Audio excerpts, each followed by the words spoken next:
Chapter 15. I stare at the fat glove for a second or two. I can't believe I finally come face to face with it. Prepare for certain doom, you no-good glove. You're the cause of all the trouble.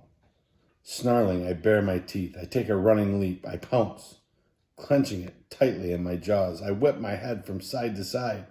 The glove is stiffer and heavier than I thought, and way more leathery. I let it drop to the porch floor. Time for the real work. I creep slowly around the perimeter of the glove, my gaze firmly upon its smooth surface. Its weakness is here somewhere, and I will find it. Ah, I spot a bit of string, like a leathery shoelace. It's the perfect place to begin.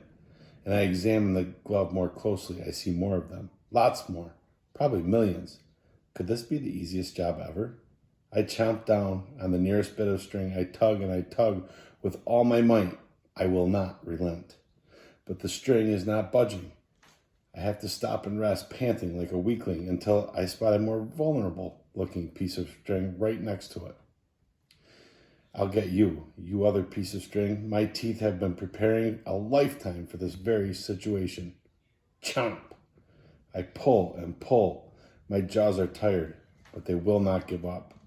I steady the glove with my front paws and dig with my weight into my hind legs.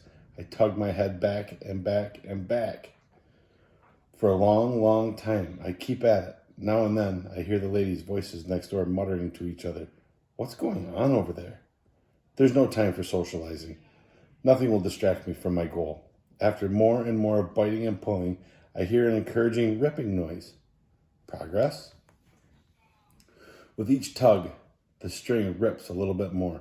I pull and pull. At last, a bit of the end breaks off. I spit it onto the porch, panting and drooling. I glare at the glove, inspecting the damage. Other than a few teeth marks, it looks exactly the same as it did before. One thing is clear. There's a lot more work to do. Luckily, there are millions of strings left. I'm biting and chomping and chewing till my jaws are aching. I spit out more and more pieces. Others are fraying and tearing. They're no match for a determined dog like me. I'm exhausted, but I have important work to do. I have to finish the job. I must. Eventually, my tongue is slobbering. My lungs are panting. My sides are heaving. I stand back to admire what's left of the glove. Most of the strings are ripped or gone. The fat leathery part is full of holes and tears. There's no doubt about it. This glove has been sufficiently attacked. I sink down onto the porch. All I want is a well-earned nap in the sun. But for some reason, the ladies choose that exact moment for conversation. Fenway, Patches calls, sounding concerned. Is everything all right? Somehow I find the energy to trot over to the fence. Everything's way better than all right, I say, thrusting my chest out. Actually, everything's perfect, Goldie snorts. Really? Hattie won't be playing with that glove anymore, and she probably won't be climbing the giant tree either. She's going to be my Hattie again, just like always. Thanks to me. You sound pretty sure, Goldie says. How can a dog change a short human? Maybe you've never tried, I say, or maybe you didn't have the right plan. Oh, and you do? I don't want to brag or anything, but let's just say I'm not afraid of hard work, Goldie gruffs. Are you calling us lazy? Hey, I'm not judging you. It's just that we'd hate to see you get your hopes dashed, Patches says. Not that we'd know anything about that, Goldie says. The fact that you lost your angel and couldn't get her back has nothing to do with me and my Hattie, I say. It's like comparing balls and frisbees. Fenway, Patches says, hesitating like she's not sure she should continue. We've been trying to be delicate. We've been trying to be understanding and supportive. But it's time for you to own up to the truth. Nothing can bring a short human back. Maybe you don't always want to admit that. You failed with your angel. And you're jealous that I'm going to get my Hattie back. Now wait just a minute there, little guy, Goldie says with a snarl. We are not jealous. We're only trying to help, Patches adds. Why don't you save your helplessness for somebody who needs it? I shout. My Hattie's coming back to me. Everything will be the way it's supposed to be. Just wait and see. Goldie says.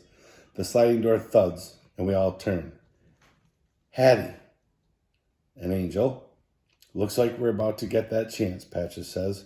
Watch and learn, I say to the ladies. I rush up the steps. The short humans scamper onto the porch wearing caps with their tails of hair swinging back and forth. Angel has a fat leathery glove in one hand. Hooray, hooray, it's playtime, I bark, jumping and leaping at Hattie's legs. I'm so glad you're back. I missed you so much.